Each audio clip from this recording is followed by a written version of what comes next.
मेरा नाम है कल्पेश गर्ग और अपने इस वीडियो में आप सभी का मैं वेलकम करता हूँ। दोस्तों, आज का ये वीडियो हम सभी के लिए इम्पोर्टेंट है और इम्पोर्टेंट इसलिए है कि आज इस वीडियो में हम कुछ महत्वपूर्ण बातों पर डिस्कस करने वाले हैं। सभी जानते हैं कि इंटरनेट ने हमारे जीवन को बहुत ज़्यादा आसान बना दिया है, लेकिन एक तरफ इंटरनेट के बहुत ज़्यादा फ़ायदे हैं, तो अगर थोड़ी सी चूक हो जाए तो बहुत बड़ा नुकसान भी है।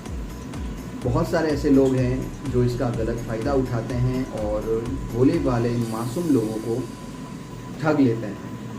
ठगी करने के उनके पास नए नए तरीके हैं, आए दिन वो नए नए प्लान बनाते रहते हैं और इसमें कई भोले भाले लोग ठगे जाते हैं। हाल ही में कुछ ऐसा मेरे सामने आया है, 2-3 घटनाएं ऐसी हुई, तो मैंने सोचा क्यों ना वो सारी चीज़ें आप लोगों से शेयर की जाए, ताकि आने वाले समय में अगर ऐसा आपके साथ होता है तो आप अपने आप को बचा सकें, अपने परिवार के किसी सदस्य को बचा सकें और आपका कोई नुकसान ना हो। दोस्तों, अभी 2 दिन पहले ही मेरे एक मित्र हैं, उनकी किसी ने एक फेसबुक आईडी बनाई, उनके नाम की, उनका प्रोफाइल फ़ोटो लगाया और उनके सारे दोस्तों को फ्रेंड रिक्वेस्ट भी भेज दी। उनके दोस्तों ने सोचा कि शायद ये वही पर्सन है और उन्होंने फ्रेंड रिक्वेस्ट एक्सेप्ट भी कर ली। एक्सेप्ट करने के बाद उन्होंने उनके दोस्तों को मैसेज किया कि मैं जयपुर में हूँ, यहाँ पर मेरे दोस्त की माँ हॉस्पिटलाइज्ड हैं और मुझे कुछ पैसों की ज़रूरत है। तो ये तो अच्छा हुआ कि उनके मित्र समझदार थे, तो उन्होंने सीधा उस व्यक्ति को फ़ोन लगाया और उनसे पूछा कि भाई आपने मुझे फेसबुक पर मैसेज किया है, आपको पैसे की ज़रूरत है, आप जयपुर में हैं? तो उन्होंने कहा जी नहीं, मैं जयपुर में नहीं हूँ, मैं अपने घर पे हूँ और अभी मुझे किसी तरह के कोई भी पैसों की ज़रूरत नहीं है। और जब उन्होंने फेसबुक पर जाकर चेक किया तो उनके नाम की दूसरी आईडी, जो फेक आईडी थी, बनी हुई थी। उसके बाद उन्होंने फेसबुक पर मैसेज डाला कि मेरे नाम की किसी ने आईडी बना ली है और वो लोगों से पैसे मांग रहा है। ठीक उसके अगले दिन मेरे एक दूसरे मित्र हैं, उनकी भी किसी ने फेक आईडी बनाई, उन्हीं के नाम से बनाई, उन्हीं का प्रोफाइल फ़ोटो वहाँ पर लगाया और उनके जो भी फ्रेंड्स थे फेसबुक के, उन्हें मैसेज करके पैसे मांगे। अब इसमें देखो, थोड़ी सी समझदारी हमें दिखानी होती है। जब कभी आपके पास किसी की फ्रेंड रिक्वेस्ट आती हैं तो आप पहले ये देख लीजिए कि उसके प्रोफाइल में कितने फ़ोटोज़ हैं, वो अकाउंट कितना पुराना है। अगर 1-2 दिन पहले बना है और उसके अंदर जो म्यूचुअल फंड्स दिखाई देते हैं, अगर 1 या 2 ही हैं तो आप समझ लीजिए कि वो फेक आईडी है। और अगर म्यूचुअल फंड आपको बहुत ज़्यादा दिखाई दे रहे हैं, म्यूचुअल फंड का मतलब होता है फेसबुक पर वो लोग जो आपके भी दोस्त हैं वो उनके भी दोस्त हैं। अगर वो आपके फ्रेंड नहीं हैं और अगर आपको वो फ्रेंड रिक्वेस्ट भेजते हैं तो आपके म्यूचुअल फ्रेंड बहुत ज़्यादा मैच कर जाएंगे। लेकिन अगर म्यूचुअल फ्रेंड आपके 1 या 2 दिखाई दे रहे हैं तो आपको ज़रूर से उसके प्रोफाइल में जाके चेक करना होगा कि क्या ये वही इंसान है जिसकी मैं फ्रेंड रिक्वेस्ट एक्सेप्ट कर रहा हूँ। उसके बाद अगर ऐसा कभी आपके साथ होता है, किसी का आपके पास मैसेज आता है कि मैं हॉस्पिटल में हूँ या मुझे इमरजेंसी में पैसों की ज़रूरत है, चाहे वो आपका मित्र है, तो आप उसे डायरेक्टली पैसा ना भेजें, क्योंकि ये लोग आपको एक लिंक शेयर करते हैं या फिर कहते हैं कि हम आपको एक OTP भेज रहे हैं या फिर आपको एक लिंक भेज रहे हैं, आप उसके ऊपर क्लिक कीजिए। तो ऑनलाइन पैसा ट्रांसफ़र करने से पहले एक बार आप अपने मित्र को पूछ जरूर लीजिए कि क्या आपने मुझे मैसेज किया है, क्या सही में आपको पैसे की ज़रूरत है। क्योंकि दोस्तों, ऐसा 2-3 बार मेरे खुद के साथ हो चुका है। मुझे भी फ़ोन आते हैं, कहते हैं कि फ़ोन लगाते हैं और कहते हैं कैसे हो भाई साहब? मैंने कहा अच्छा हूँ, हाँ मैं पंडित जी बोल रहा हूँ। अब क्या है कि पंडित जी तो हर किसी के जीवन में होते ही हैं, हर एक इंसान का अपना एक पंडित होता है, तो वो कॉमन नाम यूज़ करते हैं। मैं तो समझ गया, मैंने कहा हाँ हाँ पंडित जी कैसे हो? अरे बस अच्छा हूँ। फिर मैंने बोला कि आज बहुत दिनों बाद कैसे याद कर लिया? अरे एक्चुअली क्या है कि मुझे अपने दोस्त को, शर्मा जी को पैसे देने हैं।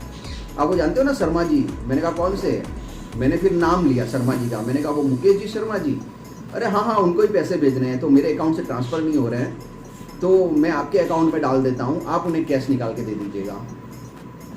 अगर कोई भूला भोला इंसान है तो वो कहेगा हाँ ठीक है, क्या दिक्कत है। अब वो आपको पहले 10 रुपये डाल के दिखाएगा या 1 रुपया डाल के दिखाएगा कि हाँ पैसा आ गया ना, अब मैं आपको जो लिंक भेज रहा हूँ उसके ऊपर आप क्लिक करिए। और अगर आपने उस लिंक के ऊपर क्लिक कर दिया तो आपके बैंक अकाउंट में जितना पैसा है वो सीधा का सीधा उसके अकाउंट में चला जाएगा। तो इस तरह के बहुत सारे फ्रॉड किए जाते हैं और जो लोग इन चीज़ों से रूबरू नहीं हैं या उनका कभी ऐसा कुछ काम नहीं पड़ा है, उन्हें जानकारी नहीं होती है। कई बार आपके पास ऑनलाइन कॉल आते हैं कि भाई आपका जो क्रेडिट कार्ड है या फिर ATM कार्ड है वो एक्सपायर हो गया है, 2 दिन में वो बंद हो जाएगा, उसको एक्टिवेट कराने के लिए आपको हमें एक अपने एटीएम कार्ड का नंबर बताना पड़ेगा। फिर वो नंबर बहुत ही शातिर होते हैं, बहुत ही चालाकी से नंबर पूछ लेते हैं। उसके बाद बोलते हैं कि आप अपना एटीएम पीछे कीजिए, 3 अंकों का उसके पीछे कोड है वो बताइए।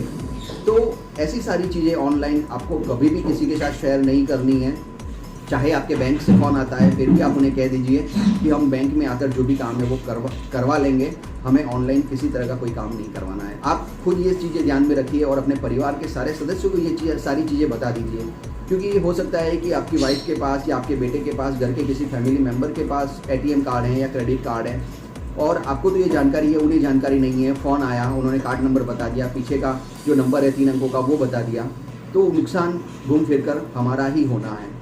ये लोग कई तरह से हमें ठगने की कोशिश करते हैं, सिर्फ बैंक का नाम लेकर नहीं बल्कि ये अलग अलग तरीके से ठगते हैं। एक इंसिडेंट मेरे साथ ऐसा ही हुआ था। मैं, मेरा ब्रदर, उसकी वाइफ और मम्मी, हम लोग हिम्मतनगर जा रहे थे अहमदाबाद से।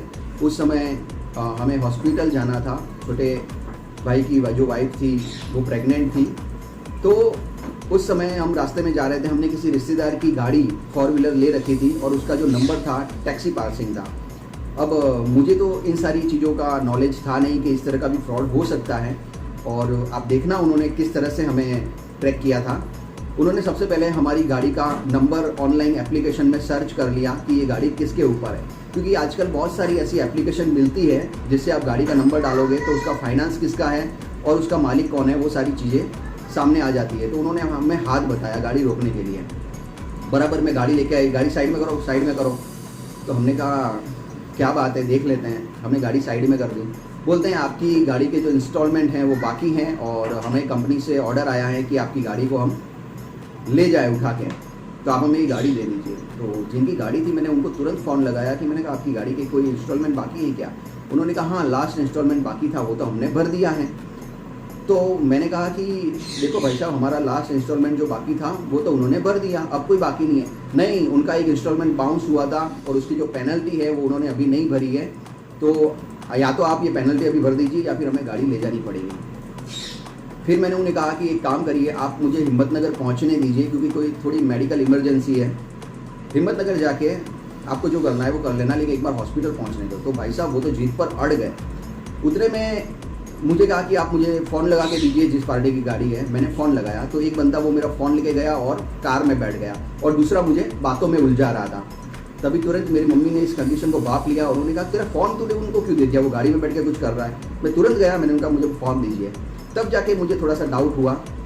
उसके बाद मैंने थोड़े कड़े शब्दों में उन्हें कहा कि अगर आपको गाड़ी लेनी है हमारी तो आप ले लीजिए, लेकिन मैं आपको एक चीज़ बता दूँ, मेरी गाड़ी में पेशेंट है, प्रेग्नेंट लेडी बैठी हुई है और किसी भी कंडीशन में उसको हॉस्पिटल ले जाए बिना आप मेरी गाड़ी नहीं ले सकते। चाहे आपकी गाड़ी का लोन हो, वॉटएवर, कोई भी कंडीशन हो, लेकिन इस तरह की इमरजेंसी में भारत का कोई भी कानून ये नहीं कहता है। मैंने उनको कड़े शब्दों में ये बात बताई। तब वो थोड़ा सा ढीला पड़ गया, उसे पता लग गया कि यहाँ पर दाल गलने वाली नहीं है। बहसबाजी चालू थी। उतने में एक पुलिस की गाड़ी निकली, हाथ दिखाया गाड़ी, पुलिस की गाड़ी को। तब उसने कहा पुलिस को बुलाना है? हाँ हाँ बुला लो, कोई बात नहीं, पुलिस को बुला लो। और उसके बाद ये कहकर उसने गाड़ी का सेल मारा और वहाँ से वो भाग गया। उसके बाद जब मैं थोड़ा सा इस चीज़ से बाहर निकला, मैंने आराम से सोचा तो मुझे पता लगा कि वो लोग फ्रॉड थे और गाड़ी लेने के बहाने वो मुझसे कुछ पैसा लेना चाहते थे। तो दोस्तों, हाईवे पर और ऑनलाइन ये सारी चीज़ें होती रहती है। हमें थोड़ा सा ध्यान रखना होता है कि कहीं हम इसमें ट्रैप ना हो जाए, और अगर हम छोटी सी एक लापरवाही से ट्रैप हो जाते हैं तो बहुत बड़ा नुकसान हमें हो सकता है। तो ये सारी चीज़ें मैंने आप लोगों के साथ शेयर की हैं और वो इसलिए कि आप इसे अपने रिश्तेदारों के साथ शेयर करें और इन छोटी छोटी चीज़ों का बहुत ज़्यादा ध्यान रखें। और एक सबसे बड़ी बात यही है कि आप किसी भी लिंक पर कभी क्लिक ना करें। अगर आप इंटरनेट सिक्योरिटी चाहते हैं, आप चाहते हैं कि इंटरनेट से आपके साथ कभी धोखाधड़ी ना हो, तो कोई भी कभी आपको कोई लिंक सेंड करता है तो आप कभी भी क्लिक ना करें। ये अपना कोई भी बैंकिंग डिटेल, एटीएम कार्ड की कोई भी डिटेल किसी भी अनजान व्यक्ति को न दे, चाहे वो ये कहता है कि मैं बैंक से फ़ोन कर रहा हूँ, कहीं से भी फ़ोन कर रहा हूँ, या कोई आपका मित्र ही क्यों ना हो। अगर वो कहता है कि मुझे दीजिए, क्योंकि मित्र के रूप में कोई और भी हो सकता है, आप भरोसा कर लेंगे और बहुत बड़ी हानि आपको हो सकती है। तो दोस्तों आशा करता हूँ कि ये अवेयरनेस का वीडियो आपको पसंद आया होगा। पसंद आया है तो इसे लाइक कर दीजिए और अपने सारे रिश्तेदारों के साथ इसे व्हाट्सएप पर शेयर करना मत भूलना, क्योंकि आपके एक शेयर करने से कोई आपका अपना ऐसे जाल में ट्रैक होने से बच सकता है। मेरा फ़र्ज़ था ये जानकारी आपके साथ शेयर करना, आपका फ़र्ज़ है इसे और लोगों के साथ शेयर करना। आज तक के लिए इतना ही, अगले वीडियो में फिर मिलेंगे। तब तक के लिए जय हिंद, जय भारत, जय भारतीय सेना।